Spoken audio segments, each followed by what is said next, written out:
श्री कृष्ण चैतन्य प्रभु नित्यानंद श्री अद्वैत गदाधर शिवासादि गौरभक्तवृंद हरे कृष्ण कृष्ण कृष्ण हरे राम राम राम हरे।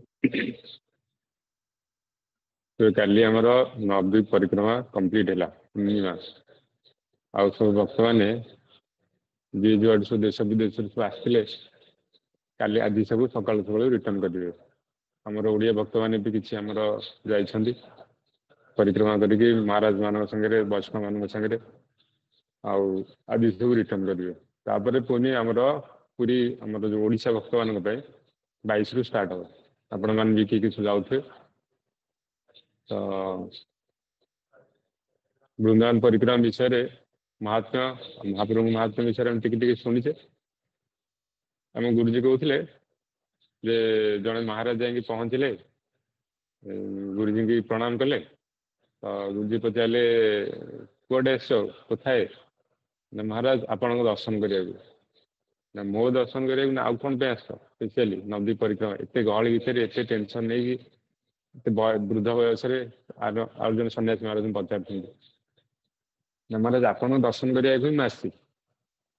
गुरुजी सब कहले कहले नदी परिक्रमा महात्मा कौन ये शह शह जिते सब वैष्णव अच्छा समस्ते नवद्वीप को आसुँच आउ समस्त दर्शन मिल गोटे जगार वैष्णव मान दर्शन महात्मा के बुझेले जे जड़े वैष्णव को दर्शन कराया से कौटी अच्छा कौटी भजन कर पड़ो आउ जन वैष्णव पाक जावाक आउे पाक दर्शन करा पड़ो प्रणाम करा पड़ो कृपा प्रार्थना करा पड़ो। किंतु जब गोटे जगह सब वैष्णव आसिक एकत्रित आम जा डायरेक्ट पहुँची जावा के सौभाग्य समस्त दर्शन करवा समस्त सेवा कर गोटे सुजोग थाए परिक्रमा यहाँ भी मिल जाए आउ जोटा आम प्रत्यय करने चाहूचे अति सहज मिल जाए।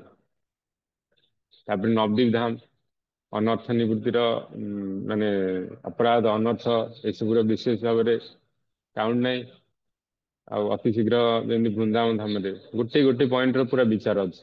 वृंदावन धाम जब आप अपराध करदे बहुत भयंकर आज अपराधी माने अपराध कर अनर्थ अच्छी वृंदावन धाम भगवान कृष्ण का धाम कृष्ण ये सहज कृपा करते किंतु नवद्वीप धाम महाप्रभु धाम एटा स्पेशल महाप्रभु धाम टा स्पेशल। तो महाप्रभु धाम रे महाप्रभु किसी विचार करते अनर्थ अपराध अनर्थ जिते अच्छी तो आमको महाप्रभु से अति सहज दे दिखाते। जदि जगाई माधे उपाख्या नाम शुणीचे जगाई माधे भाया जी पाप करते अनर्थ करते जदि महाप्रभु कृपा कले योग्यता अयोग्यतार किसी देखलेनि ताहले तांकोटू तो माने उपरकू आम सब नुह ना तो जदि से विचार कले अन्य मैंने आम जो भक्त सब जाऊे महाप्रभु कथा पालन करुचे हाँ तो समस्त ओबियसली कृपा करेंगे विचार ना जो जगाई माधा करदे उद्धार कले कृपा कले से कृष्ण जो महाप्रभु रूप में आसिक कृपा कहीं करें। तो नवद्वीप धाम महात्मा एत नवद्वीप धाम जी वृंदावन धाम जाऊँ कि न जाऊँ कि नवद्वीप धाम परिक्रमा निहाती जावा दरकार। वृंदावन धामर भी गोटे स्पेशलिटी थाए धाम भी कृपा करती तो वृंदावन धाम जी कृपाल नुह नवद्वीप धाम ताठ अधिक कृपाल अपराध भंजन स्थान से जदि किसी अपराध हो जाए नवद्वीप जाकि अपराध भंजन करें धाम को प्रणाम करें। तो महाप्रभु धाम एमती कहुई नवद्वीप धाम वृंदावन धाम को अभिन्न अभिन्न ही कहुए एमती आप वृंदावन धाम परिक्रमा करेंगे तो वृंदावन फल मिल कि नवद्वीप परिक्रमा कले नवद्वीप फल मिल प्लस वृंदावन परिक्रमा फल मिल। वृंदावन नवद्वीप धाम है स्पेशल धाम आमर जो धन्य कलिजुग जोटा ब्रह्मांकर गोटे दिन जोटा गोटे आसे 28तम चतुर्युगर ए सप्तम मन्वंतर 28तम चतुर्युगर द्वापर जोटा आसे कृष्ण थे आसती पर कली जुगे कृष्ण आसिक कहीदे गले सब जिन ये कर पर कली जुगे आसिक भगवान कौन करते शिखे देकी जाते ना न शिखेले कई आमर करें मुझे कहीदेली गोटे स्कूल टीचर देखिए सी क्या पिला ए बी सी डी सब शिखाए ସେ ABCD ଯୋଉ ଶିଖାନ୍ତି ସେ ଟିଚର କଣ ABCD ଶିଖୁଛନ୍ତି? ଟିଚର ପିଲାମାନଙ୍କୁ ଶିଖିବାକୁ ତାଙ୍କ ସ୍ତରକୁ ଆସିକି ତାଙ୍କୁ ABCD ଶିଖାନ୍ତି। B, ଏଇଟା C, ଏଇଟା D, ଏମିତି ବଡ଼ ଜଣ ଜଣ କରି ଶିଖାନ୍ତି। ଟିଚର ତ ସିଏ ତ BD କେତେ କଣ କରିକି MSc କରିକି ସବୁ ଆସିଛନ୍ତି, ସିଏ ତ ABCD ତାଙ୍କୁ କଣ ପଢିବା ଦରକାର। କିନ୍ତୁ ନ ପଢେଇଲେ ତାଙ୍କର ଯୋଉ ଷ୍ଟୁଡେଣ୍ଟ ଗୁରା ସିଏ ତ ସେତିକି ସ୍ତରକୁ ଉଠି ପାରିବେନି ନା। ତ ସେମିତି ଭଗବାନ ଗୀତାରେ ଅନ୍ୟ ଭାଗବତରେ ବିଭିନ୍ନ କଥା ତ କହିଦେଇ ଗଲେ, ଏଇଆ ପାଳନ କର, ଏଇଆ କର, ସର୍ବଧର୍ମ ପରିତ୍ୟଜ୍ୟ, ଇଏ ସେୟା କର। କିନ୍ତୁ ଶିଖେଇଲେନି। ସେ ଜାଣିଥିବେ ମୁଁ ଯଦି ନ ଶିଖେଇବି କଳିଯୁଗରେ ଯେତେ ସବୁ ଅଛନ୍ତି ମନୁଷ୍ୟ, ସେମାନେ କିଛି ପାଳନ କରିବାକୁ ଯୋଗ୍ୟ ହେବେନି। କି ମୋ କଥାଟାକୁ ହଁ ଭଗବାନ ତ କହିଛନ୍ତି ଆଉ, କହିଛନ୍ତି ଭଗବାନଙ୍କ ନାମ କରିବାକୁ ଶାସ୍ତ୍ରରେ ଲେଖା ହେଇଛି ଆଉ, କିନ୍ତୁ କେମିତି କରିବ ଯେତେବେଳେ ଯେ ମୁଁ ନ କହିଛି ତାଙ୍କୁ ଗୋଟି ଗୋଟି କରି ଜଣ ଜଣ ନ ବଧେଇଛି କେହି ପାଳନ କରିବେ ନାହିଁ। ତ ସେଥିପାଇଁ ସେ କଣ କଲେ, ତା ପର କଳିଯୁଗରେ ସେ ନିଜେ ଆସିଲେ ଭକ୍ତ ରୂପରେ। ଆସିକି ଜଣ ଜଣ କରି କେମିତି ଭଜନ କରିବ, ଗୃହସ୍ଥ ସମୟରେ ରହିକି, ସନ୍ନ୍ୟାସରେ ରହିକି କଣ ମର୍ଯ୍ୟାଦା ପାଳନ କରିବାକୁ ପଡିବ, ଗୋଟି କରି ସେ ସବୁ ସମସ୍ତଙ୍କୁ ଶିଖେଇଲେ। ଶିଖେଇକି ସମାଜକୁ ବତେଇଲେ ଏମିତି ଭଜନ କରିବା ଉଚିତ। ତେଣୁ ମହାପ୍ରଭୁଙ୍କ ଅବତାର ଗୋଟେ ସ୍ପେଶିଆଲ ଅବତାର। ଆଉ ମହାପ୍ରଭୁଙ୍କୁ ଯିଏ ମଣିଷ ଜନ୍ମ ପାଇକି ମହାପ୍ରଭୁ ନିତ୍ୟାନନ୍ଦ ପ୍ରଭୁଙ୍କୁ ଯିଏ ନ ଜାଣିଲା, ଯିଏ ଭଜନ ନ କଲା, ତାଙ୍କର କୃପାବ୍ରତ ନ କରିପାରିଲା, ତାହେଲେ ସେ ବଡ ଦୁର୍ଭାଗ୍ୟ। କୃପାବ୍ରତ କରି ନ ପାରିଲା ମାନେ ଜଗାଇ ମଧ୍ୟ ଯଦି ସବୁ ପାଇପାରିଲେ, ତାହେଲେ ଆମେ କାହିଁ ନ ପାଇପାରିବା ସବୁ ଜିନିଷ ଜାଣି ଶୁଣିକି। ସେଥିପାଇଁ କାଲି ଆମର ନବଦ୍ୱୀପ ପରିକ୍ରମା ଶେଷ ହେଲା। ଆଉ ଭକ୍ତମାନେ, ଆମର ଗୁରୁଦେବ ଶିଲ ଭକ୍ତିବେଦାନ୍ତ ନାରାୟଣ ଗୋସ୍ୱାମୀ ମହାରାଜ କହୁଥିଲେ ଯେ ତୁମେ ବର୍ଷକୁ 3ଟା ପରିକ୍ରମା ଯେମିତି ହେଲେ ଆସିବ। ଗୋଟେ ହେଲା ବୃନ୍ଦାବନ ପରିକ୍ରମା। ବୃନ୍ଦାବନ ପରିକ୍ରମାରେ ଗୋଟେ ଗୋଟେ ଜାଗାକୁ ଯାଇକି ସେଇଠି ବସିକି ସେଇଠି ବ୍ରଜର ରସିକ ବୈଷ୍ଣବ ଯେ ଗୁରୁଦେବ ତାଙ୍କ ପାଖରେ ବସିକି ସେଠି କଥା ଶୁଣିବ, ଲାଗିବ ଯେ କୃଷ୍ଣ ଏଇ ଜାଗାରେ ହିଁ ଅଛନ୍ତି। ଆଉ ତାଙ୍କର କିଏ ଜଣେ ପରିକର ଆମକୁ କହୁଛନ୍ତି କୃଷ୍ଣ କେମିତି କଣ କରିଥିଲେ, ସେ ଭାଇବ୍ସ ଟାକୁ ପୁରା ଫିଲ୍ କରିବ। ଏମିତି ଯାଇ ସେ ସ୍ଥାନ ସହ, ସେ ଧାମ ସହ ଆମର ଗୋଟେ ସମ୍ବନ୍ଧ କ୍ରିଏଟ ହବ। ଆଉ ଧାମର ବି ଗୋଟେ ପ୍ରଭାବ ପଡିବ, ତାଙ୍କର କୃପା ପଡିବ। ତାପରେ ଆସିବ ନବଦ୍ୱୀପ ପରିକ୍ରମା। ନବଦ୍ୱୀପ ପରିକ୍ରମା ତ ଆହୁରି ସ୍ପେଶାଲ। କହୁଥିଲେ ନବଦ୍ୱୀପ ପରିକ୍ରମା ତୁମେ ଯଦି ଗଙ୍ଗାରେ ଡୁବ ଦବ, ତାହେଲେ ଯାଇକି ବାହାରିବ ବୃନ୍ଦାବନ ଯମୁନାରେ। ତାର ମାନେ କଣ? ଏଇ ଗୋଟେ ଥଟ୍ଟା ମଜା ଜିନିଷ ନୁହଁ।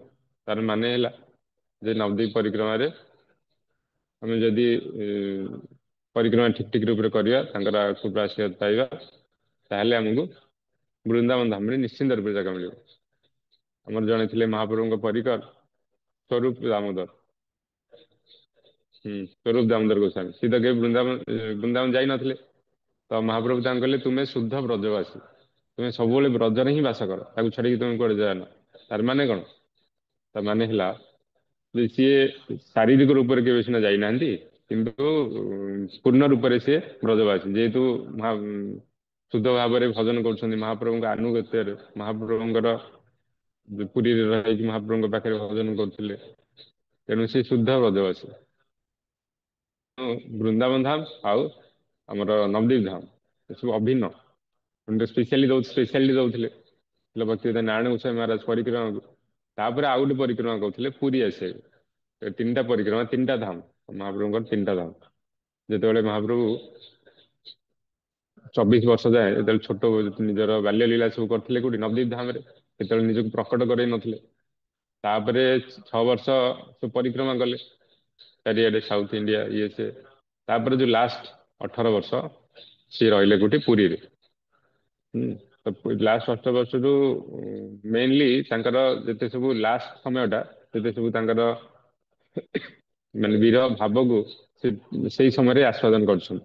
ଗୋଟେ ଛୋଟ ଘରରେ ଆମର ଗମ୍ଭୀରାରେ ବସିକି ସବୁ ଆସ୍ୱାଦନ କରିଛନ୍ତି। ଆଉ ସେଥିରେ ବହୁତ ଶିକ୍ଷା ବି ଦେଇଛନ୍ତି, ସନାତନ ଶିକ୍ଷା, ରୂପ ଶିକ୍ଷା। ତାପରେ ଯେତେବେଳେ ସାଉଥକୁ ଯାଇଥିଲେ, ସେଠି ରାୟରାନନ୍ଦ ସମ୍ବାଦ, ସେଠି ବହୁତ ଶିକ୍ଷା ଦେଇଛନ୍ତି।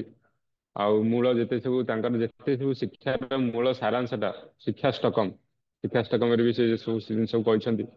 ତ ଶିକ୍ଷାଷ୍ଟକମ୍ ଆମେ ମହାରାଜ କହିଛନ୍ତି, ପ୍ଲସ୍ ରିଭିଜନ ବି ଆମେ କରିଛେ। ତାପରେ ରୂପ ଗୋସ୍ୱାମୀ ଯୋଉ ଶିକ୍ଷା ଦେଇଥିଲେ ସେଟାକୁ ଉପଦେଶାମୃତରେ ସେଟାକୁ ମାନେ କଣ ଲେଖିଦେଇକି ଆମ ପାଇଁ ଯାଇଛନ୍ତି, ତାକୁ ବି ମହାରାଜ କହିଥିଲେ, ତାକୁ ବି ଆମେ ରିଭିଜନ କରିଥିଲେ। ତାପରେ ମନ ଶିକ୍ଷା, ମନ ଶିକ୍ଷା ଆମର ରଘୁନାଥ ଦାସ ଗୋସ୍ୱାମୀ ଯେତେ ସବୁ ତାଙ୍କଠୁ ଶିକ୍ଷା ପାଇଥିଲେ, ଯେତେ ସ୍ୱରୂପ ଦାମୋଦର ଗୋସ୍ୱାମୀ ଆଉ ଗୋବିନ୍ଦ ପ୍ରଭୁଙ୍କର ଯେତେ କଚଡା ଯେତେ ଥିଲା, ଯେତେ ସବୁ ସେ ଲେଖିକି ରଖିଥିଲେ ମହାପ୍ରଭୁଙ୍କ ଶିକ୍ଷାକୁ, ତାକୁ ସେ ସ୍ୱରୂପ ଦାମୋଦର ପାଇଲେ। ତାପରେ ରଘୁନାଥ ଦାସ ଗୋସ୍ୱାମୀ କହିଲେ, ରଘୁନାଥ ଦାସ ଗୋସ୍ୱାମୀ ତାଙ୍କର ଶିକ୍ଷାଟାକୁ ମନ ଶିକ୍ଷା ରୂପରେ ଲେଖିକି ରଖିଥିଲେ। ଏଣୁ ମହାପ୍ରଭୁଙ୍କର ଯେତେ ଶିକ୍ଷା, ତାଙ୍କର ଆମର ଯୋଉ ଆଚରଣ ଯେତେ ସବୁ ଶିକ୍ଷା, ଏଟା ସବୁ ବିଶେଷ ଭାବରେ ଏଇ ତିନିଟା ଗ୍ରନ୍ଥରେ ନିଶ୍ଚିନ୍ତ ଭାବରେ, ସେଥିପାଇଁ ଓଡ଼ିଆ ବୈଷ୍ଣବ ମାନଙ୍କୁ କଣ୍ଠାହାର ଭଳିଆ ମନେ ରଖିବାକୁ କୁହାଯାଇଛି। କଣ ନା ଉପଦେଶାମୃତ, ଶିକ୍ଷାଷ୍ଟକମ୍, ମନ ଶିକ୍ଷା। ଏଥିରେ ମହାପ୍ରଭୁ ଆମ ମାନଙ୍କୁ କଣ କହିବାକୁ ଚାହୁଁଛନ୍ତି, ତାଙ୍କର ଯେତେ ସବୁ ମାନେ ଭକ୍ତ ରହିଲେ ଆଜିକେ ମାନେ ଆମର କଳି ଯୁଗରେ ତାଙ୍କ ଫ୍ୟୁଚର ଜେନେରେସନ ଆମେ ମାନେ ତାଙ୍କ ସକ୍ସେସର, ସେ ପରମ୍ପରାର ସକ୍ସେସର, ଆମମାନଙ୍କୁ କଣ କରିବାକୁ ପଡିବ ମହାପ୍ରଭୁ ସେ ଜିନିଷ କହିଛନ୍ତି। କଣ କଲେ ଧୀରେ ଧୀରେ ଧୀରେ ଧୀରେ ଆମେ ଆଗକୁ ବଢିପାରିବା। ଏଇ ତିନିଟା ଶ୍ଲୋକ, ଏଇ ତିନିଟା ଖାଲି ଗ୍ରନ୍ଥ ପଢିଆ ନୁହେଁ କି, ତିନିଟା ଗ୍ରନ୍ଥରେ କଣ ସବୁ କୁହାଯାଇଛି ତାକୁ ପାଳନ କରିବାକୁ ଆମକୁ ପଡିବ। ହୁଁ, ଗୋଟି ଗୋଟିକି ଶ୍ଲୋକ, ସେଥିପାଇଁ ଆମକୁ ଦି ଥର ସେଇଟା ସବୁ ଆମେ ରିଭିଜନ କରିଛେ। ପୁଣି ଆଉ ଥରେ ଶିକ୍ଷାଷ୍ଟକମ୍ ଚାଲିଛି ଭୁବନେଶ୍ୱର ଆମ ମଣ୍ଡରେ, ଲାଇଭ ହଉଛି, ଆପଣ ଦେଖିପାରିବେ। ସେଟାର ଇମ୍ପୋର୍ଟାନ୍ସ ଏତେ। ତ ମହାପ୍ରଭୁ ରୂପ ଗୋସ୍ୱାମୀଙ୍କୁ ଶିକ୍ଷା ଦେଇଥିଲେ, ସନାତନ ଗୋସ୍ୱାମୀଙ୍କୁ ଶିକ୍ଷା ଦେଇଥିଲେ। ସନାତନ ଗୋସ୍ୱାମୀଙ୍କ ଶିକ୍ଷା ବେଳେ ଆମେ କଣ ଜାଣିବାକୁ ପାଇଲେ, ସନାତନ ଗୋସ୍ୱାମୀ, ରୂପ ଗୋସ୍ୱାମୀ ସେମାନେ ସବୁ ଥିଲେ କଣ ନା ରାଜାଙ୍କର ପ୍ରାଇମ ମିନିଷ୍ଟର ଥିଲେ। ସେ ଥିଲେ ଅର୍ଥମନ୍ତ୍ରୀ, ଇଏ ଥିଲେ ପ୍ରଧାନମନ୍ତ୍ରୀ। ରୂପ ଗୋସ୍ୱାମୀ ଥିଲେ ଅର୍ଥମନ୍ତ୍ରୀ, ସନାତନ ଗୋସ୍ୱାମୀ ଥିଲେ ପ୍ରଧାନମନ୍ତ୍ରୀ। ସେ ତ ଥିଲେ ଭଗବାନଙ୍କ ପରିକର, କିନ୍ତୁ ଆସିଥିଲେ ଜଗତକୁ ଆମମାନଙ୍କୁ ଶିକ୍ଷା ଦେବାକୁ। ନ ଶିକ୍ଷା ଦେଲେ ତ କିଛି ହେଇପାରିବନି, ଯେମିତି ଆମେ କହୁଥିଲେ। ଯଦି ସେମାନେ ଆସିକି ନିଜେ ତଳକୁ ଓହ୍ଲେଇକି ଆମକୁ ଗୋଟି ଗୋଟିକି ଶିକ୍ଷା ନଦେବେ, ଆମେ କାହା ଆଚରଣକୁ ଅନୁସରଣ କରିବା? ଆମେ ଖାଲି କଥାକୁ ତ ଶୁଣିଲେ ଆମେ ତ ପାଳନ କରିପାରିବାନି ଶାସ୍ତ୍ରର କଥା। ଏଇଟା ସମସ୍ତଙ୍କର 99.9% ପରଫେକ୍ଟ କଥା କହିଦେଲେ ଆମେ କେହି ପାଳନ କରିପାରିବାନି। କଣ ଶ୍ରେଷ୍ଠ ବ୍ୟକ୍ତି ମାନେ କଣ ଆଚରଣ କରୁଛନ୍ତି, ଆମେ ସେଇଟାକୁ ଦେଖିକି ଆଚରଣ କରୁଛୁ। ତ ସେମାନେ ସବୁ ପରିକର, ସେଇଥିପାଇଁ ମହାପ୍ରଭୁ ଯେତେବେଳେ ଆସିଲେ ତାଙ୍କ ସବୁ ପରିକରଙ୍କୁ ନେଇକି ଆସିଲେ। ସେ ଲୀଳା କରିବେ ତ ଏକୁଟିଆ କରିବେ ନା, କି ସାଧାରଣ ଜୀବଙ୍କ ସହିତ ସେ ଲୀଳା କରିବେନି। ସେ ଲୀଳା କରିବେ ତାଙ୍କ ପରିକର ମାନଙ୍କ ସାଙ୍ଗରେ। ତ ସେ ସବୁ ନେଇକି ଆସିଲେ ତାଙ୍କ ପରିକର ମାନଙ୍କୁ। ତ ଯେତେବେଳେ ସନାତନ ଗୋସ୍ୱାମୀ ତାଙ୍କର ସମୟ ଆସିଲା, ମହାପ୍ରଭୁଙ୍କ ବିରହରେ ସେ ପୁରା ବ୍ୟାକୁଳ ହେଇଗଲେ। ତାପରେ ରାଜଗାଦ ଛାଡିକି ଯାଇକି ପହଞ୍ଚିଲେ। ତ ସେତେବେଳେ ସେ କହୁଛନ୍ତି ମାନେ ମୁଁ କିଏ? ସେତେବେଳେ ମହାପ୍ରଭୁ ଗୋଟେ ଭଲ ଶିକ୍ଷା ଗୁରୁଜୀ କହୁଥିଲେ, ଯେ ମୁଁ କିଏ, ଏଇ ଯୋଉ କୋଶ୍ଚିନ୍ ପଚାରିବାର ଅଧିକାରଟା ବି ଯେତେବେଳେ ଯାଏ ବୈଷ୍ଣବ ମାନେ କି ଭଗବାନ ଯେତେବେଳେ କୃପା ନ କରନ୍ତି, ସେତେବେଳେ ଏଇଭଳିଆ କୋଶ୍ଚିନ୍ ବି ମନରେ ଆରାଇଜ କରେନି। ମୁଁ କିଏ? ସେତେବେଳେ କୋଶ୍ଚିନ୍ କଣ ଆରାଇଜ କରିବ? ମୁଁ ତ ପ୍ରଧାନମନ୍ତ୍ରୀ, ମୁଁ ତ ଇଏ, ମୁଁ ତ ସିଏ, ଆଉ ମୁଁ କିଏ କଣ? କିନ୍ତୁ ସନାତନ ଗୋସ୍ୱାମୀ ଏତେ ପଣ୍ଡିତ, ସିଏ ଏତେ ବୁଦ୍ଧି ତାଙ୍କର, ସିଏ ପ୍ରଧାନମନ୍ତ୍ରୀ ଥିଲେ ରାଜାଙ୍କର, ତାଙ୍କୁ ରାଜା ବି ଛାଡୁନଥିଲେ, ଏତେ ବୁଦ୍ଧିମାନ ଥିଲେ। ତଥାପି ସେ ପଚାରୁଛନ୍ତି ମୁଁ କିଏ? ତାପରେ ସେଠି ଅଛି ପୁରା ସନାତନ ଶିକ୍ଷା ଅଛି। ସନାତନ ଶିକ୍ଷାରେ ମହାପ୍ରଭୁ ଗୋଟି ଗୋଟି କରି ବତଉଛନ୍ତି ତାଙ୍କର ଯୋଉ କୋଶ୍ଚିନ୍ ଆନ୍ସର। ବହୁତ ବଢିଆ କୋଶ୍ଚିନ୍, ଏତେ ସୁନ୍ଦର କୋଶ୍ଚିନ୍ ଶୁଣିକି ମହାପ୍ରଭୁ ଖୁସି ହେଲେ, ତାଙ୍କୁ ଗୋଟେ ଗୋଟେ କରି ଶିକ୍ଷା ଦଉଛନ୍ତି। ରୂପ ଗୋସ୍ୱାମୀ କି ବହୁତ ଶିକ୍ଷା ଦେଇଛନ୍ତି ରୂପ ଶିକ୍ଷାରେ। ତାପରେ ଆମର ସର୍ବଭୌମ ଭଟ୍ଟାଚାର୍ଯ୍ୟ ଭଳିଆ ମହାନ ମହାନ ପଣ୍ଡିତ ଯେତେବେଳେ ତାଙ୍କ ସେ କୃପା କରିନଥିଲେ, ସେତେବେଳେ ସେ ଜାଣି ପାରୁନଥିଲେ ମହାପ୍ରଭୁଙ୍କୁ। ମହାପ୍ରଭୁ ଯେତେବେଳେ ଆସିକି ପୁରୀରେ ପହଞ୍ଚିଲେ, ସେତେବେଳେ ସର୍ବଭୌମ ଭଟ୍ଟ ଦେଖିଲେ, ପୁରୀରେ ପହଞ୍ଚିକି ସେ ଯାଇ ଯୋଉ ଜଗନ୍ନାଥଙ୍କୁ ଦର୍ଶନ କଲେ। ଦର୍ଶନ କରିକି ସେ କଣ କଲେ, ଚେତନା ଶୂନ୍ୟ ହେଇଗଲେ। ଅଷ୍ଟସାଧିକ ବିକାର ସବୁ ଦେଖାଗଲା। ସର୍ବଭୌମ ଭଟ୍ଟାଚାର୍ଯ୍ୟ ଶାସ୍ତ୍ରରେ ପଢିଛନ୍ତି, ଶାସ୍ତ୍ରରେ ପଢିଛନ୍ତି ଯେ ଏସବୁ ହେଲା ମହାପୁରୁଷଙ୍କ ଲକ୍ଷଣ, କିନ୍ତୁ ତଥାପି ସେ କିଛି ଜାଣିପାରୁନାହାନ୍ତି। ଶାସ୍ତ୍ର ପଢିଦେଲେ ଭଗବାନଙ୍କ ମାନେ ଭଗବାନଙ୍କୁ ଜଣେ କେହି ଜାଣିପାରନ୍ତିନି, ଜାଣିବାର ଯୋଗ୍ୟତା ହେଇଯାଏନି। ଜଣେ ଶାସ୍ତ୍ର ପଢି ଯଦି ସବୁ ମନକୁ ଦେଏ, ସେ ଅନୁଭବ କରିଦିଏ। ଯେତେବେଳେ ଯାଏ ମାନେ ଗୁରୁ ବୈଷ୍ଣବ ଭଗବାନଙ୍କର କୃପା ନ ହେଇଛି। ତାପରେ ସିଏ ଦେଖିଲେ ଅଷ୍ଟସାଧିକ ବିଚାରୀ, ଇଏ ତ ସାଧାରଣ ଜଣେ ନୁହନ୍ତି, ସାଧୁ ନୁହନ୍ତି। ତାପରେ ତାଙ୍କ ଘରକୁ ନେଇଗଲେ, କାଶୀ ମିଶ୍ରଙ୍କ ଘରକୁ ନେଲେ। କାଶୀ ମିଶ୍ରଙ୍କ ଘରୁ ତାଙ୍କ ଘରକୁ ନେଲେ। ତ ଘରକୁ ନେଇକି ଯେତେବେଳେ ତାଙ୍କୁ ସବୁ କହିଲେ, ତାଙ୍କର ପରିଚୟ ଜାଣିଲେ, ଯେ ତାଙ୍କର ସେ ସମ୍ବନ୍ଧୀ, ତାଙ୍କ ପ୍ରତି ଗୋଟେ ସାଧାରଣ ସ୍ନେହ ଜାତ ହେଲା। ହେଲେ ତମେ ଯୁବକ ବୟସରେ ସନ୍ନ୍ୟାସ ନେଇଛ, ଆଉ ମୁଁ ତମକୁ କଣ ବେଦାନ୍ତ ଶିଖେଇବି, ବେଦାନ୍ତ ସୂତ୍ର ଶିଖେଇବି। ତାପରେ ଏମିତି ଚାଲିଲା। ବେଦାନ୍ତ ସୂତ୍ରରେ ସିଏ କିଛି ଶ୍ଲୋକର ବ୍ୟାଖ୍ୟା କଲେ, ଗୋଟେ ଅର୍ଥ କଲେ, ତାକୁ ଟଚ୍ ନ କରି ମହାପ୍ରଭୁ ପୁଣି ଆଉ ଅର୍ଥଟା କଲେ। ତାପରେ ସେ ଜାଣିଲେ ତ ସାଧାରଣ ସାଧାରଣ ନୁହଁ, ଏ ତ ମହାପଣ୍ଡିତ। ତାପରେ ତାପରେ ମହାପ୍ରଭୁ ତାଙ୍କୁ କୃପା କଲେ। କୃପା କଲା ପରେ ସେ ଜାଣିପାରିଲେ ଯେ ମହାପ୍ରଭୁଙ୍କର ଭଗବତ। କିନ୍ତୁ ମହାପ୍ରଭୁଙ୍କ ଭଗବତ ତା ପୂର୍ବରୁ ଏତେ ଶାସ୍ତ୍ର ଏତେ ବିଦ୍ୱାନ ଥିଲେ। ସର୍ବଭୌମ ଭଟ୍ଟାଚାର୍ଯ୍ୟ ସାରା ଜଗତର ସେ ମାନେ ପଣ୍ଡିତ ଥିଲେ, ସବୁଠୁ ଶ୍ରେଷ୍ଠ ରାଜାଙ୍କର ଉପଦେଶକ ଥିଲେ। ତଥାପି ସେ ଜାଣିପାରୁନଥିଲେ। ତାପରେ ସେ ଜାଣିଲା ପରେ ଯେତେବେଳେ ଆମର ରାୟ ରାମାନନ୍ଦ ଥିଲେ, ରାୟ ରାମାନନ୍ଦ ଏତେ ବଡ ଭକ୍ତ ତଥାପି ସେ ରାୟ ରାମାନନ୍ଦଙ୍କୁ କେବେ ଚିହ୍ନି ପାରିନଥିଲେ। କିନ୍ତୁ ଯେତେବେଳେ ମହାପ୍ରଭୁ କୃପା କରିସାରିଲେ ତାପରେ ସେ ରାୟ ରାମାନନ୍ଦଙ୍କୁ ଜାଣିପାରିଲେ ଯେ ସିଏ କେତେ ବଡ ଭକ୍ତ, ତାଙ୍କର ଭକ୍ତିର ଭାବ କଣ। ତ ମୁଁ ଏଇଟା ଖାଲି ଗୋଟି ଗୋଟି ମହାପ୍ରଭୁଙ୍କ ଯଦି ସବୁ ଲୀଳା ଥିଲା ତାଙ୍କ ପରିକ୍ରମାନଙ୍କ ସାଥିରେ ଗୋଟେ ଗୋଟେ ପଏଣ୍ଟ ଖାଲି ଟଚ୍ କରିଦଉଛି। ଆପଣ ତ ସବୁ ପ୍ରାୟତଃ ସବୁ ଆମର ଡିସ୍କସନ ହେଇଛି, ଶୁଣିଛନ୍ତି, ତ ସବୁ ଜାଣିଛନ୍ତି। ହଁ। ତାପରେ ତାଙ୍କର ବିଭିନ୍ନ ମହାପ୍ରଭୁଙ୍କ ବିଭିନ୍ନ ଲୀଳା ପ୍ରାୟତଃ 2 ଦିନରେ ଆଉ ପୂର୍ବରୁ ବି ଆମର ସବୁ ଡିସ୍କସନ ହେଇଛି। ରାୟ ରାମାନନ୍ଦ ସମ୍ବାଦ ଯୋଉଟା ଆମର ଅଛି ସେଇଟା ତ ଆମର ଯୋଉ ଚୈତନ୍ୟ ଚରିତାମୃତର ଗୋଟେ ରତ୍ନ। ଏହା ତ ନିହାତି ପଢିବା ଦରକାର। ଆଉ ଚୈତନ୍ୟ ଚରିତାମୃତ ହେଲା ଆମର କଣ PhD। ସାଧାରଣ ଗୀତା ଭାଗବତ ଯେତେ ସବୁ ଅଛି, ଗୀତାଟା ହେଲେ ଇଣ୍ଟ୍ରୋଡକ୍ସନ। ତାପରେ ଶାସ୍ତ୍ରର ନିର୍ଯାସ ସେଇଟା ଭାଗବତ ଗୀତା ଯେତେ ସବୁ ଶାସ୍ତ୍ର ଅଛି ତାର ନିର୍ଯାସ, ହେଲେ ମୂଳ ଦୁଆ କୁହାଯାଏ। ତାପରେ ଆମର ଅଛି ଶ୍ରୀମଦ୍ ଭାଗବତମ ପଢିବେ। ତାପରେ ଚୈତନ୍ୟ ଚରିତାମୃତ ସବୁଠୁ ଶ୍ରେଷ୍ଠ। ଆଉ ଚୈତନ୍ୟ ଚରିତାମୃତର ବି ଯୋଉଟା ମୂଳ ଖଜାନା ସେଇଟା ହେଲା ରାୟ ରାମାନନ୍ଦ ସମ୍ବାଦ।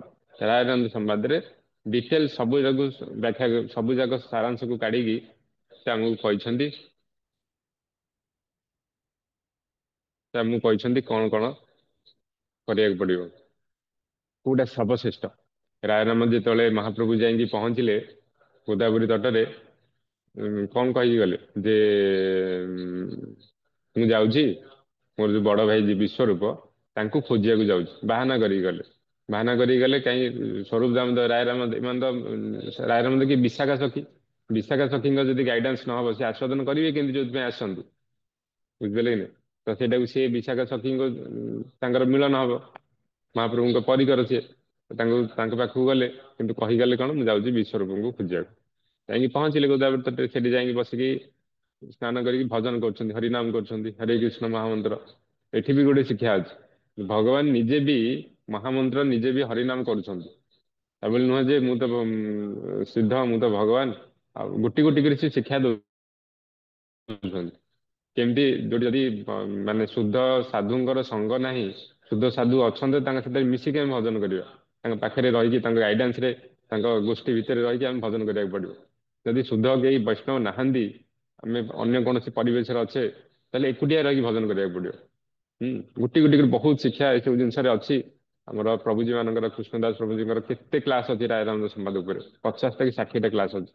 ଆଉ ସେଟା ଭକ୍ତି ନାରାୟଣ ଗୋସ୍ୱାମୀ ମହାରାଜଙ୍କର ବି କ୍ଲାସ ଅଛି, ମହାରାଜଙ୍କର ବି କ୍ଲାସ ଅଛି। ରାୟରାମାନନ୍ଦ ସମ୍ବାଦ ତ ମତେ ମହାରାଜ 2 ମାସ ଖଣ୍ଡେ କରିଥିଲେ କୋଭିଡ ସମୟରେ। ବହୁତ ଶିକ୍ଷା ଅଛି ଗୋଟେ ଗୋଟେ ପଏଣ୍ଟରେ। ମହାପ୍ରଭୁଙ୍କର ଗୋଟେ ରାୟରାମାନନ୍ଦ ସମ୍ବାଦ ଗୋଟେ ଶ୍ଲୋକ ପୁରା 2 ଦିନ କ୍ଲାସ, ଏତେ ସୁନ୍ଦର ବ୍ୟାଖ୍ୟା କରିଥିଲେ। ତ ତାକୁ ବି ଆମେ ସବୁ ପଢିବା ଦରକାର। ତା ପୂର୍ବରୁ ଏସବୁ ଜିନିଷ ଆମେ ଯେତେବେଳେ ଫଣ୍ଡାମେଣ୍ଟାଲ ପ୍ରାୟତଃ ଟିକେ ଟିକେ ସବୁ ଜାଣିଗଲେଣି, ତ ଏସବୁ ଜିନିଷ ଧାରଣ କରିପାରିବା। ନହେଲେ ଗୋଟେ ଲାଇନ ଶୁଣି ଦେଇକି ଏକାନ ପୁରିକି ସେକାନ କିଛି ଫାଇଦା ହେଇପାରିବନି, ଯେତେବେଳେ ଧାରଣ କରିବାର ଶକ୍ତି ନଥାଏ।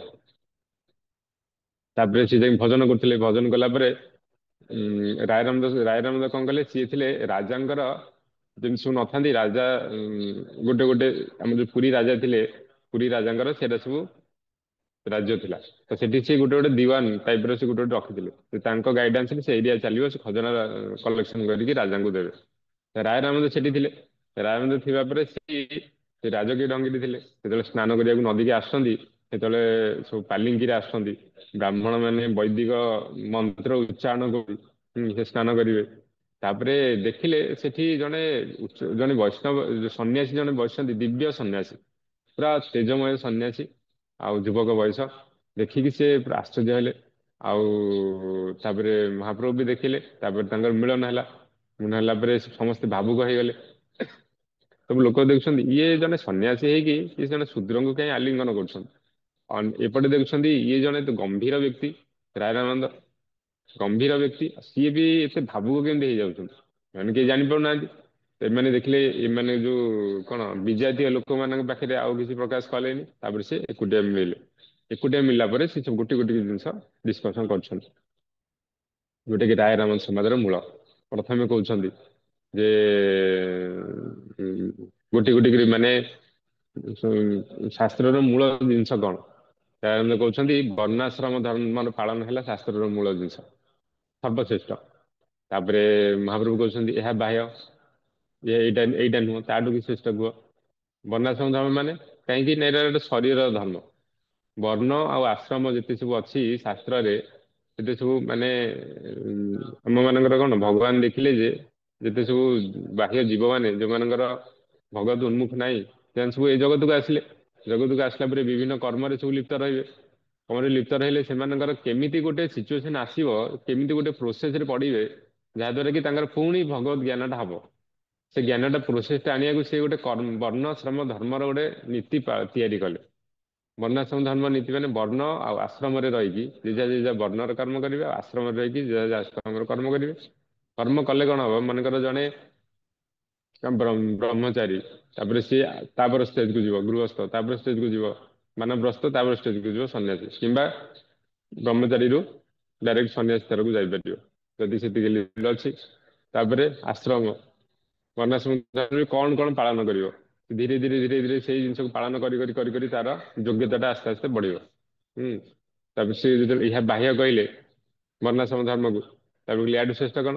ୟା ଶ୍ରେଷ୍ଠ ହେଲା ତମେ ମାନେ କର୍ମ ଯୋଉ କରିବ, କର୍ମକୁ କରିକି ତମେ ସେଟା ଭଗବାନଙ୍କୁ ଫଳଟା ଅର୍ପଣ କରିଦବ, ତାଠୁ ଏଇଟା ଶ୍ରେଷ୍ଠ। ମହାପ୍ରଭୁ କହିଲେ ଏହା ବାହ୍ୟ, ଏଇଟା ବି ବାହ୍ୟ, କାରଣ ଏଇଟା ବି ତ ଶରୀର ଦ୍ଵାରା ହେଲା, ଆଉ କିଛି ଭକ୍ତି ହେଲାନି। ତାପରେ ରାୟରାମ କହିଲେ ଯେ ଠିକ ଅଛି, ମାନେ ନିଷ୍କାମ କର୍ମ ଯୋଉଟା କୁହାଯାଏ, ନିଷ୍କାମ କର୍ମ ସବୁ ଯାକ ଫଳକୁ ଭଗବାନଙ୍କୁ ହିଁ ସମର୍ପଣ କରିକି କର୍ମ କରିବ। କହିଲେ ଏହା ବାହ୍ୟ, ଏଇଟା ବି ବାହ୍ୟ। ନିଷ୍କାମ କର୍ମରେ ବି କିଛି ତ ଭକ୍ତି ନାହିଁ। ତାପରେ କହିଲେ ସର୍ବଧର୍ମଙ୍କୁ ପରିତ୍ୟାଜ୍ୟ, ଯେତେ ସବୁ ଧର୍ମ ଅଛି, କେବଳ କର୍ମ ନୁହଁ, ଯେତେ ସବୁ ଧର୍ମ ଅଛି ସବୁ ଧର୍ମକୁ ପରିତ୍ୟାଗ କରିଦବ। ପରିତ୍ୟାଗ କରିଦେଇକି ଭଗବାନଙ୍କ ପାଖରେ ଶରଣାଗତ ହେଇଯିବ। ମହାପ୍ରଭୁ କହିଲେ ଏହା ବାହ୍ୟ, ଏଇଟା ବି ବାହ୍ୟ, ୟାଠୁ କିଛି ଶ୍ରେଷ୍ଠ କୁହ। ମାନେ ସବୁ ଧର୍ମକୁ ପରିତ୍ୟାଗ କରିଦେଲେ ତ ଭଗବାନଙ୍କ ଭକ୍ତି କୋଉଠି ରହିଲା? ଏଥିରେ ତ ଭକ୍ତି କିଛି ନାହିଁ। ହଁ ସବୁ ଧର୍ମକୁ ପରିତ୍ୟାଗ, ସର୍ବଧର୍ମାଙ୍କ ପରିତ୍ୟାଜ୍ୟ ମାମେକଂ ଶरणଂ ବ୍ରଜ ଅହଂ ତ୍ୱାଂ ସର୍ବପାପେଭ୍ୟୋ ମୋକ୍ଷୟିଷ୍ୟାମି ମା ଶୁଚ। ନିଜର ତ ନିଜର ମାନେ କାମନା ରହିଲା ଯେ ମୁଁ ମୋକ୍ଷ ପାଇବାକୁ ନିଜର ସବୁ ମାନେ ପାପକୁ ଧୋଇ ଦେବାକୁ ଆପଣଙ୍କ ନିକଟରେ ଶରଣାପନ୍ନ ହେଲି। ତ ଭକ୍ତି କୋଉଠି ଆସିଲା? ଭଗବାନଙ୍କ ସେବା କୋଉଠି ହେଲା? ତାପରେ କହୁଛନ୍ତି, ତାପରେ ଷ୍ଟାର୍ଟ ହେଲା ତାପରେ କଣ ନା ଜ୍ଞାନ ମିଶ୍ରା ଭକ୍ତି। ଜ୍ଞାନ ମିଶ୍ରା ଭକ୍ତି ଟିକେ ଜ୍ଞାନ ରହୁଥିବ, ନିଷ୍କାମ ଯୋଉ କଣ ନିର୍ବିଶେଷ ଜ୍ଞାନ ନୁହଁ, ଜ୍ଞାନ ମିଶ୍ରା ଭକ୍ତି।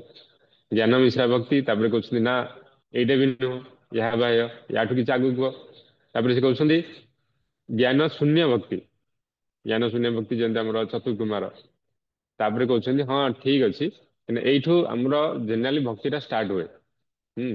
ଭକ୍ତିଟା ସ୍ତରର ଯେତେ ସବୁ ଅଛି, ଏଇଠୁ ଭକ୍ତିଟା ଷ୍ଟାର୍ଟ ହୁଏ। କହୁଛନ୍ତି ଏହା ବାହ୍ୟ, ଏଇଟା ଠିକ ଅଛି, ୟାଠୁ ଟିକେ ଶ୍ରେଷ୍ଠ କୁହ। ଜ୍ଞାନ ଶୂନ୍ୟ ଭକ୍ତି ପରେ ତାପରେ ଯୋଉ ଆମର ପାଞ୍ଚଟା ଯୋଉ ରସରେ ଅଛି, ଶାନ୍ତ ରସ୍ୟ, ଦାସ ରସ୍ୟ, ସଖ୍ୟ, ବାତ୍ସଲ୍ୟ, ମାଧୁର୍ଯ୍ୟ ରସ। ମାଧୁର୍ଯ୍ୟ ରସ ପରେ ପୁଣି ମାଧୁର୍ଯ୍ୟ ରସର ଯେତେ ସବୁ ଗୋପୀ ମାନଙ୍କର ଭାବ, ତାପରେ ରାଧାରାଣୀଙ୍କର ଭାବ।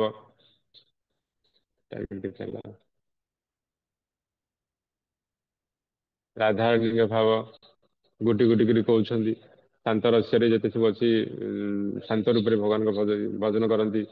ଆମର ବୃନ୍ଦାବନରେ ଯେତେ ସବୁ ଗୋଡି ମାଟିଠୁ ଆରମ୍ଭ କରି ଗଛ ଲତା ଆଉ କୀଟ ପତଙ୍ଗ, ଯେତେ ସବୁ ଯମୁନା ନଦୀ, ଆଉ କଣ ଗାଈ ମାନେ ସବୁ ଶାନ୍ତ ରସ୍ୟର।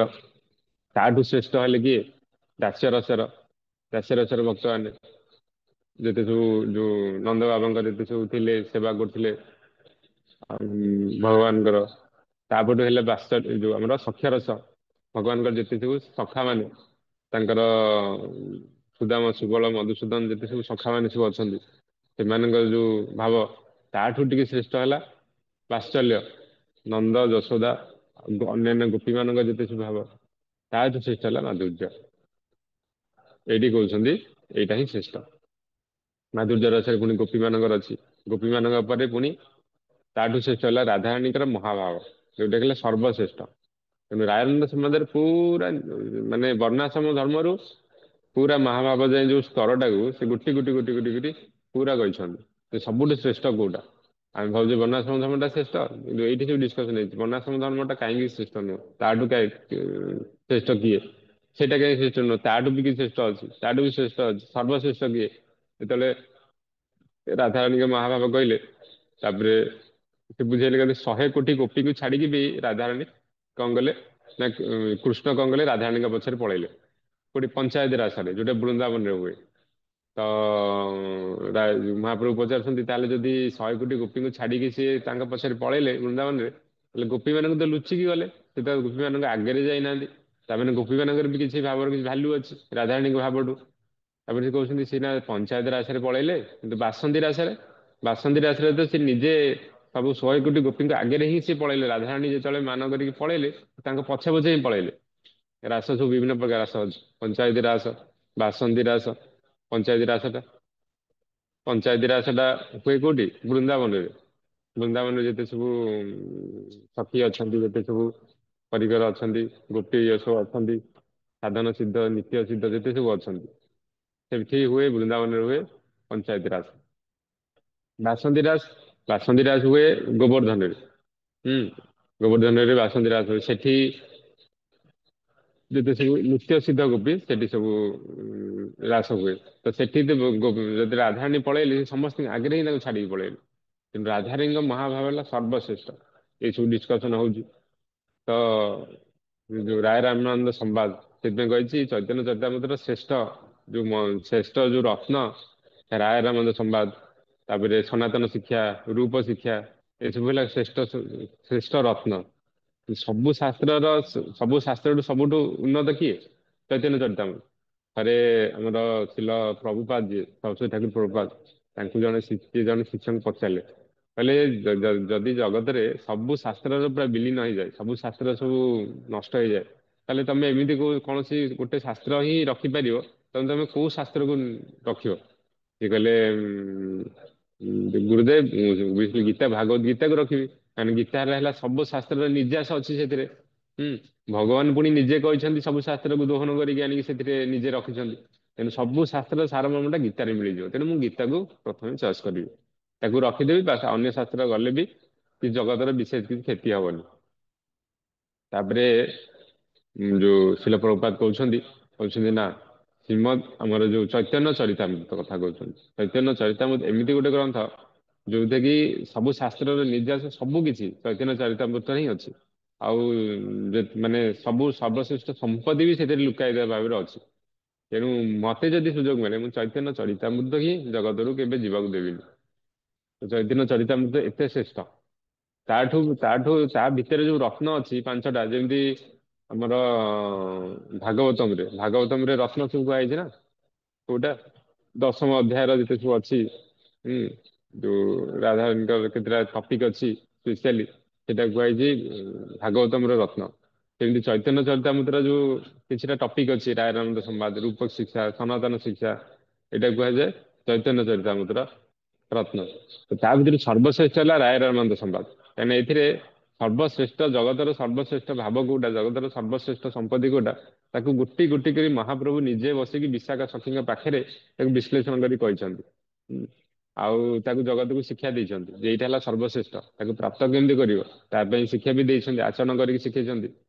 ଆଉ ସେଥିପାଇଁ ତ ମହାପ୍ରଭୁଙ୍କୁ ମହାବଦାନ୍ୟ ମାନେ ସବୁଠୁ ମହାବଦାନ୍ୟ କୁହାଯାଏ। ବଦାନ୍ୟ ଗୋଟେ ଅଲଗା ଜିନିଷ, ସାଧାରଣ ଜଗତରେ ବି ଦେଖାଯାଏ ବଦାନ୍ୟତା। ମହାବଦାନ୍ୟ ଯୋଉ ଏସବୁ ଡିସ୍କସନ ଅଲରେଡି ଚରଣ ପ୍ରଭୁ ଆମର 2ଟା କ୍ଲାସରେ ଅଲରେଡି ବହୁତ ସୁନ୍ଦର ଭାବରେ ସବୁ କରିଛନ୍ତି। ତେଣୁ ଏସବୁ ଜିନିଷ ଆଲୋଚନା କରିବାନି।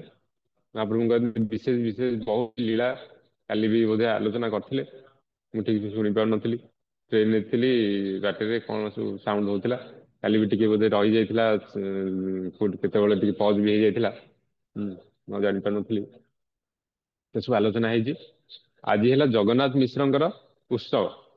ଯେତେବେଳେ ସବୁ କାଲି ଥିଲା ଆମର ପୂର୍ଣ୍ଣିମା, କାଲି ମହାପ୍ରଭୁଙ୍କର ଜନ୍ମ, ସନ୍ଧ୍ୟାବେଳେ ମହାପ୍ରଭୁ ଜନ୍ମ ହେଇଥିଲେ। ପୁରା ହରି କୀର୍ତ୍ତନରେ ଯେତେବେଳେ ଜନ୍ମ ହେଇଥିଲେ, ହରି କୀର୍ତ୍ତନରେ ସବୁ ପୁରା ହୁଙ୍କାର ଚାରିଆଡେ ମହାପ୍ରଭୁଙ୍କ ନାମ। ପୂର୍ଣ୍ଣିମା ଥିଲା। ତାପରେ ଅଦ୍ୱୈତାଚାର୍ଯ୍ୟଙ୍କର ନିଜେ ହୁଙ୍କାର ଦେଇକି ମହାପ୍ରଭୁଙ୍କୁ ଡାକିଥିଲେ। ସେତେବେଳେ କଣ ହଉଥିଲା ନା ସେତେବେଳେ ସବୁ ଭକ୍ତି ଭାବକୁ ଛାଡି ଦେଇଥିଲେ। ଖାଲି କେତେବେଳେ ଗାଧେଇଲା ବେଳେ କି କଣ କଲା ବେଳେ କିଏ ଟିକେ ଗୋବିନ୍ଦ ଗୋବିନ୍ଦ ଟିକେ ଡାକି ଦଉଥିଲେ ଭଗବାନଙ୍କ ନାମକୁ, ବାସ୍ ଏତିକି ଥିଲା ଜଗତରେ। ତାପରେ ଭଗବାନଙ୍କ ନାମର ମହାତ୍ମ୍ୟ କଣ, ଭକ୍ତି କଣ, ଏ ସମସ୍ତେ ଭୁଲି ଯାଇଥିଲେ। ସେଇଟା ତ ଶାସ୍ତ୍ର, ସେଇଥିପାଇଁ ତ କହିଲେ ଶାସ୍ତ୍ରରେ ବିଭିନ୍ନ ଲେଖା ଅଛି, କିନ୍ତୁ କି ପାଳନ କରିବାର ଯୋଗ୍ୟତା ବହୁତ କମ ଲୋକଙ୍କର ଥାଏ। 100 କୋଟିରେ ଗୋଟିଏ ଲୋକଙ୍କର ଥାଏ ସେତିକି ସେ ବୁଝୁଥିଲେ। ସେଇଥିପାଇଁ ତ ମହାପ୍ରଭୁ ଆସିଲେ। କି ଗାଧେଇଲା ବେଳେ କି କଣ କଲା ବେଳେ ଟିକେ ନାକୁ ଗୋବିନ୍ଦ ଟିକେ ଡାକି ଦଉଥିଲେ। ବିଲେଇ କୁକୁର ମାଙ୍କଡଙ୍କ ସେମାନେ ସବୁ ବାହାଘର କରୁଥିଲେ, ସେଇଟାକୁ ଭାବୁଥିଲେ ନିଜର ଧର୍ମ ବୋଲି। ଧର୍ମ ବୋଲି କଣ ସେଇଟାକୁ ଜାଣିନଥିଲେ। ସେତେବେଳେ ଦେଖିଲେ ଅଦ୍ୱୈତାଚାର୍ଯ୍ୟ କିଏ, ନିଜେ ମହାବିଷ୍ଣୁ ସଦାଶିବ। ସଦାଶିବ ବା ମହାବିଷ୍ଣୁଙ୍କ ତତ୍ଵ ଆମେ ଭଲସେ ଶୁଣିଛେ। ସଦାଶିବ କିଏ, ମହାବିଷ୍ଣୁ କିଏ, ସେ ନିଜେ ଆସିଥିଲେ। ପରିକର ପରିକର ମହାପ୍ରଭୁ ଆସିବେ ମାନେ ସବୁ ତକ ଜଣ ଜଣ କରି ସବୁ ଆସିବେ। ତ ମହାବିଷ୍ଣୁ ଯେତେବେଳେ ଆସିଲେ ସେ କହିଲେ ମୁଁ ମହାପ୍ରଭୁଙ୍କର ଲୀଳା ପରେ ହବାର ଥିଲା, କିନ୍ତୁ ସିଏ ହୁଙ୍କାର ଦେଲେ। ଜଳ ତୁଳସୀ ଦେଇକି, ଶାସ୍ତ୍ରରେ ଲେଖା ଅଛି ଜଳ ତୁଳସୀ ଦେଲେ ଭଗବାନ ସନ୍ତୁଷ୍ଟ ହୁଅନ୍ତି।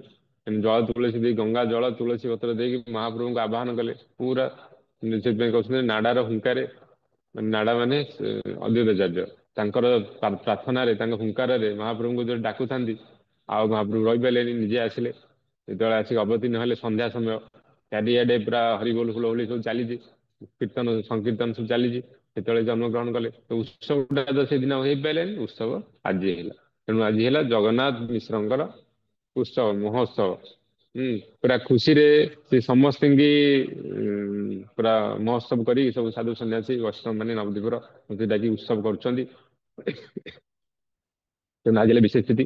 ଆମ ମଠରେ ବି କାଲି ଆଜି ସବୁ ଉତ୍ସବ ହବ। ଯିଏ ସବୁ ପାଖରେ ଥିବେ ସମସ୍ତେ ଆସିବେ। ଆଉ କାଲି ବି ବହୁତ ସୁନ୍ଦର ଭାବରେ କଥା କୀର୍ତ୍ତନ ଆଉ ଇଏ ଆମର ଅଭିଷେକ ହେଲେ।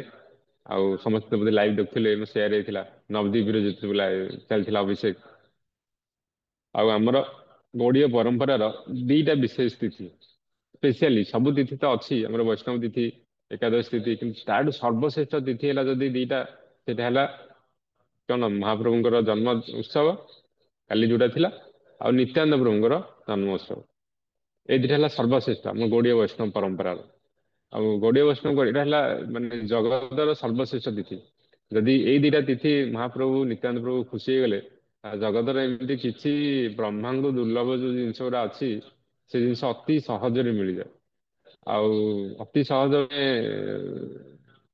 ଅନୁଭବର ଜିନିଷ, ଅତି ସହଜ ମାନେ କଣ ସମସ୍ତେ ଜାଣିପାରୁଥିବେ।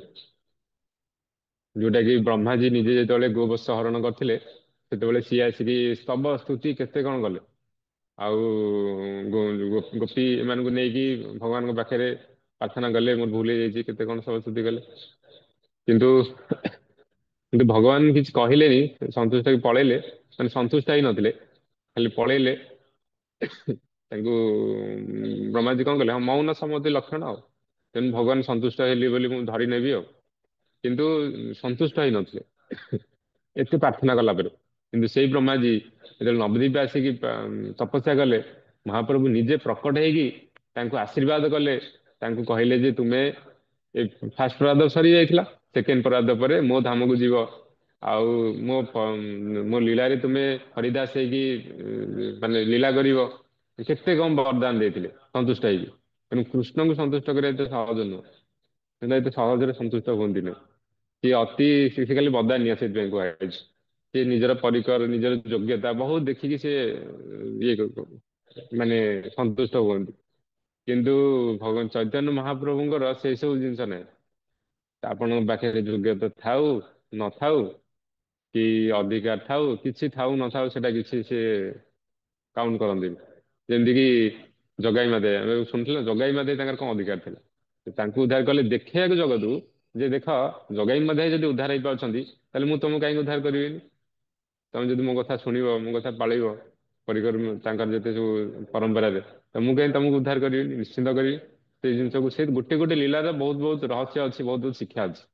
ଜଗାଇ ମାଧାଇ ଉପାଖ୍ୟାନ ଅଛି, ସେଟା ଆମେ ଶୁଣିଛେ। ଏତେ ଦୁଷ୍ଟ ଯେ ନିତ୍ୟାନନ୍ଦ ପ୍ରଭୁଙ୍କର ମାନେ ମୁଣ୍ଡ ବାଡି ଫଟେଇ ଦେଲେ, ରକ୍ତ ବହୁଥିଲା। ମହାପ୍ରଭୁ ରାଗିକି ଆସିକି ଚକ୍ରକୁ ସୁଦର୍ଶନକୁ ଆହ୍ୱାନ ବି କରିଥିଲେ, ସୁଦର୍ଶନ ବି ପଳେଇ ଆସିଥିଲେ। ନିତ୍ୟାନନ୍ଦ ପ୍ରଭୁ ତାଙ୍କୁ ପାଦ ଧରି କହିଲେ, ଆମେ ତ ଆସିଛେ ଆପଣ ତ ଆସିଛନ୍ତି ଜଗତକୁ ସାଧାରଣ ଜୀବକୁ ଉଦ୍ଧାର କରିବାକୁ, ଆଉ ଆପଣ ଯଦି ଏଥିରେ ଅସ୍ତ୍ର ଧରିବେ ତ ହେଇପାରିବନି। ଏଇ ଅନ୍ୟ ଅବତାରରେ ଅନ୍ୟ ଲୀଳାରେ ଅସ୍ତ୍ର ଧରିକି ଅସୁର ମାନଙ୍କୁ ମାର୍ଜନ କରୁଥିଲେ। ପୁତନା ପୁତନା ଅଘାସୁର ଫଗାସୁର ସବୁ ମାରିଥିଲେ, ମାରିକି ତାଙ୍କୁ ମୁକ୍ତି ଦେଇଥିଲେ। କିନ୍ତୁ ଏଇ ଯୋଉ ଅବତାରରେ, ଏଇ ଅବତାରରେ ଅସୁର ମାନଙ୍କର ଆସୁରିକ ପ୍ରବୃତ୍ତିକୁ ନଷ୍ଟ କରିକି ତାଙ୍କୁ ପୁରା ଭକ୍ତି ପ୍ରଦାନ କରିକି ନିଜ ଧାମକୁ ନେଇକି ଯିବେ। ନିଜେ ଯୋଉଠି ରହୁଛନ୍ତି ସେଠି ନେଇକି ନିଜର ପରିକର ରୂପରେ ତାଙ୍କ ମାନେ ରଖିବେ। ତ ଇଏ ତ ସାଧାରଣ ଜିନିଷ ନୁହଁ। ତେଣୁ ତାଙ୍କୁ କୁହାଯାଇଛି ମହାବଦାନ୍ୟ। ତେଣୁ ଏଇ ଦିଟା ତିଥି ଯୋଉଟା ରହିଲା, ନିତ୍ୟାନନ୍ଦ ପ୍ରଭୁଙ୍କ ତିଥି ଆଉ ଗୌର ପୂର୍ଣ୍ଣିମା, ଏ ଦିଟା ତିଥି ଆମର ଗୌଡୀୟ ବୈଷ୍ଣବ ପରମ୍ପରାର ହେଲା ସବୁ ସର୍ବଶ୍ରେଷ୍ଠ ତିଥି। ଏଇ ତିଥିକୁ ଭଲ ରୂପରେ ପାଳନ ସେଥିପାଇଁ କରାଯାଏ। ଆଉ ବିଶେଷ ରୂପରେ ଆମର ନବଦ୍ୱୀପ ଧାମରେ ଗୌର ପୂର୍ଣ୍ଣିମା ବହୁତ ବଢିଆ ସେ ପାଳନ କରାଯାଏ। ପରିକ୍ରମା ହୁଏ ସେ ବୈଷ୍ଣବ ମାନଙ୍କର ସଙ୍ଗରେ, ବୈଶାଖୀ ଦିନ ସାରା ପୁରା କଥା କୀର୍ତ୍ତନ ଚାଲି ବହୁତ ଆନନ୍ଦରେ ସର୍ବଶ୍ରେଷ୍ଠ ରୂପରେ ସେ ପାଳନ କରାଯାଏ। ମହାପ୍ରଭୁଙ୍କର କୃପା ପ୍ରାର୍ଥନା କରାଯାଏ। ତେଣୁ କାଲି ତ ଉତ୍ସବ ସରିଛି। ଆଜି ଯେଉଁମାନେ ପାଖରେ ଥିବେ ପୁରୀରେ ସେମାନେ ଆସିବେ। ଆମ ଜଗନ୍ନାଥ ମିଶ୍ରଙ୍କ ଉତ୍ସବ ଏଠି ପାଳନ ହେବ ପୁରୀରେ। କାଲି କେତେ ପ୍ରକାର ଆଇଟମ ସବୁ ହେଇଥିଲା, ମହାପ୍ରଭୁ ଥିଲା। ଆଜି ବି ବହୁତ ପ୍ରକାର ସବୁ ତିଆରି ହେଇକି ମହାପ୍ରଭୁଙ୍କ ପାଇଁ ଭକ୍ତମାନେ ସବୁ ଲଗେଇବେ, ପ୍ରସାଦ ହବ। ତାପରେ ଅନ୍ୟାନ୍ୟ ଭକ୍ତମାନଙ୍କ ସବୁ ନିମନ୍ତ୍ରଣ ବି ହେଇଥିବ। ଯୋଉମାନେ ପାଖାପାଖି ରହୁଛନ୍ତି ସେମାନେ ପଳେଇ ଆସିବେ। ଠିକ ଅଛି। ତେଣୁ ଆଜି କଥାକୁ ଏଇଠି ରଖିବା। କାଲି ଆମର କୀର୍ତ୍ତନ କ୍ଲାସ, ତା ପରଠୁ ଆମର ଯେମିତି କଥା ଚାଲିଥିଲା ସେମିତି ଚାଲିବ। ଅଭିନୟ ଆଜି କଣ କହୁଛନ୍ତି ନା ପୂର୍ବରୁ ହାତ ଦେଖିଥିଲେ? ମୁଁ ଦେଖିନି ଆଉ। ସରି।